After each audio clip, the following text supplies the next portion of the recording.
Okay, this is going to be my demonstration of my installation of ESU LOKSOUND 5 micro DCC decoders in a pair of Atlas N-scale U25B's, Pennsylvania Road. And first thing I want to talk about is I've installed 8mm by 12mm sugar cube speakers in the fuel tank area underneath the plastic fuel tank. I milled out the frame to fit those speakers in, and the decoders are hardwired. They are not a plug and play type of decoder per se. And I'm going to go ahead and get these started up. I'll let you hear the sounds from these. I'm going to hit the horn on the lead locomotive. These are in consist, so the lead locomotive is only going to do the horn and the bell.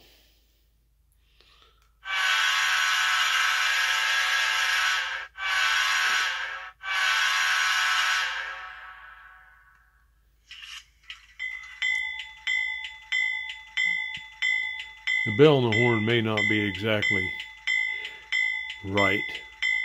I'm going to do some more research on what bell and horn is on these locomotives before Pennsylvania Railroad. I do have the headlights, the front lights on them dim when they're on.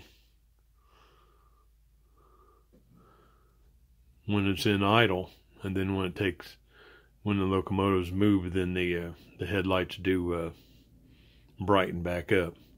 As you can see, the trailing locomotive has the rear headlight on, and I need to put it back on the programmer to program that to where that's not on in a consist. I did install GE 16-cylinder FDL 16 program for these locomotives, their early version. And I'll get them started up so I can demonstrate on how smooth they run and the sounds.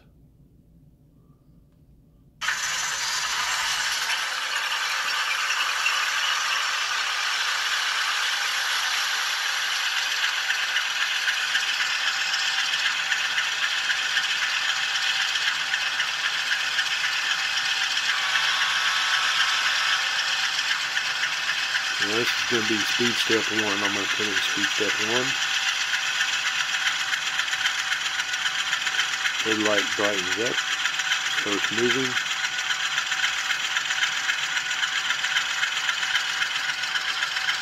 Now the prime mover does not notch up until it hits about speed step 8. So I'm going to move it up to speed step 8.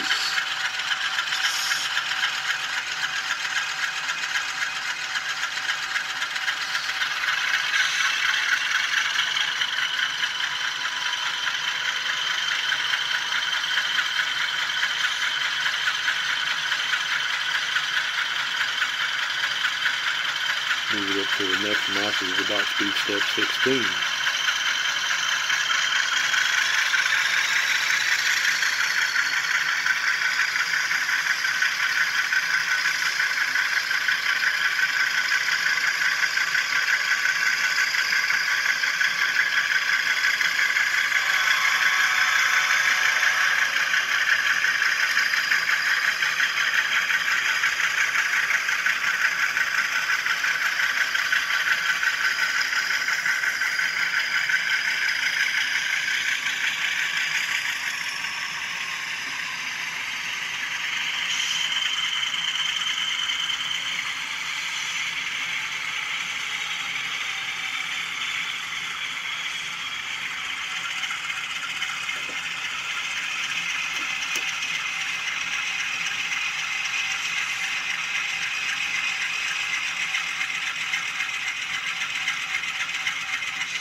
trying to hold my Galaxy Note 8 cell phone and try to run my throttle.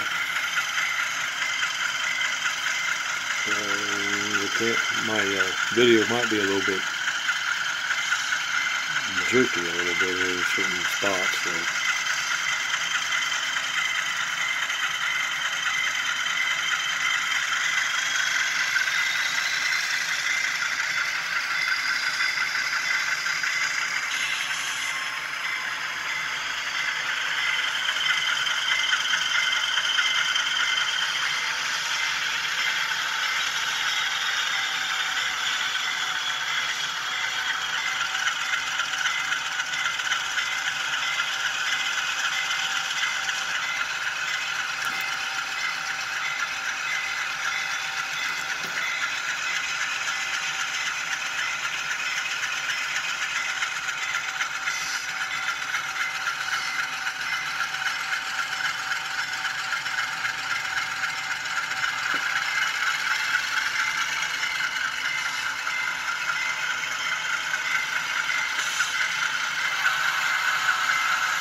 Turn the door off.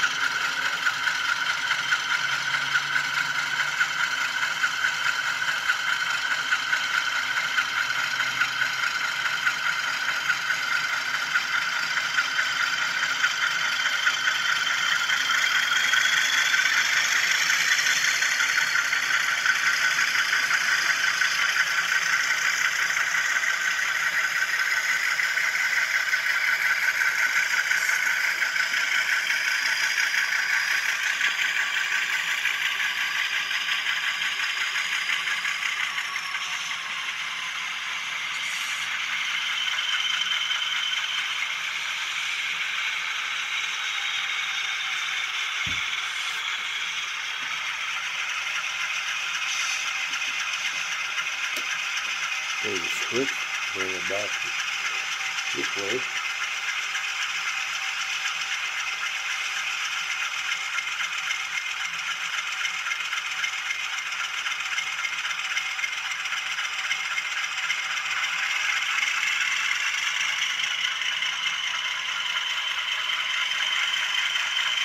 Should have put some cars on here and did a little bit of switching. Maybe I'll do another video and do that. Do some switching.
Turn them back off. Listen to how they shut off.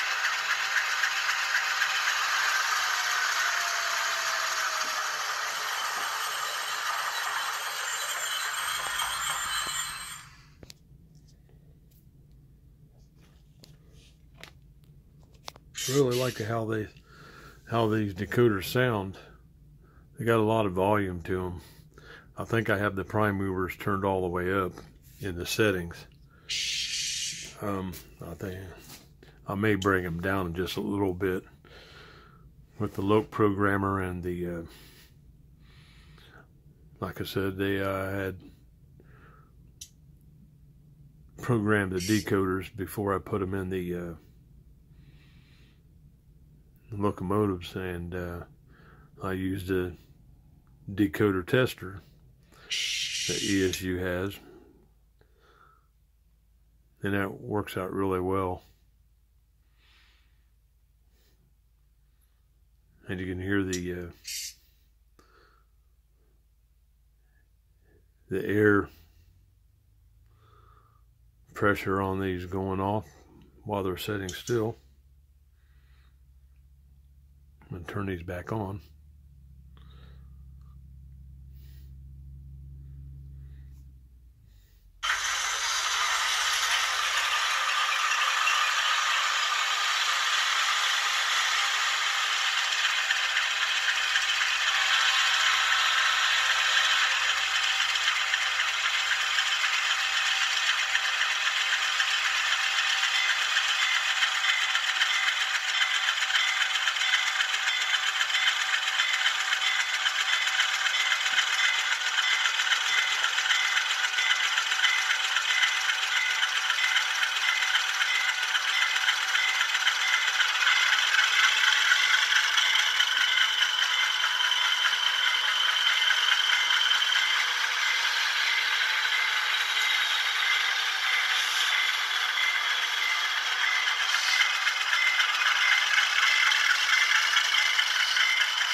I must have the track cleaned pretty well because I was running them earlier and they were kind of stopping here and there, so I got my acetone out and cleaned the track about the best I could, and they don't seem to be stalling out on me now. I don't have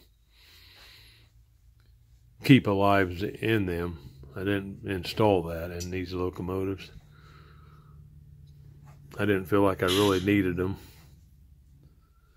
And it seems to be running through my switches really well, which is handmade switches. These are hand-laid switches along with the track from Fast Tracks, and I really like the way they work. Well, anyhow, hope somebody out there enjoyed the video of my demonstration of my installation of LOKSOUND 5 micro DCC decoders in these two locomotives. I have a GP30 that I'm working on right now. Maybe I'll do a video on how I milled out the frame underneath the fuel tanks to fit the 8mm by 12mm sugar cube speakers. I like that mounting area for them speakers. Also, it gives more room inside